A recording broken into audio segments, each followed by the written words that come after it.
Grabe to guys, imaginein mo, isang device lang pwede mo nang gamitin pang fan kapag naiinitan ka, pang power bank kapag nalobat ka, at flashlight naman guys kapag nag-brown out. At hindi lang basta fan, sobrang lakas ng hangin nito, may premium look, at kaya pang tumagal ng 25 hours na straight. All-in-one na gamit na pwede mong dalhin kahit saan.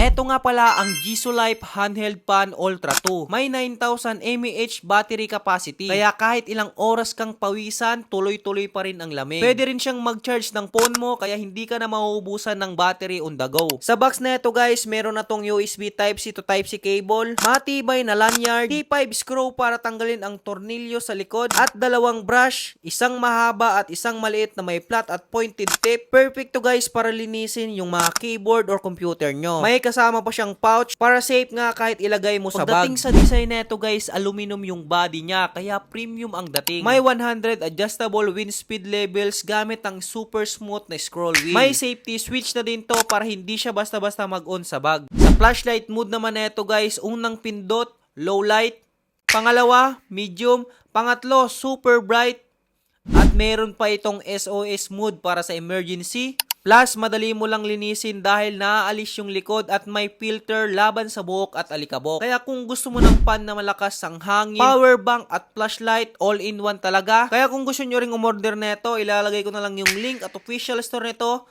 dyan sa may basket ko. Maraming salamat. Go!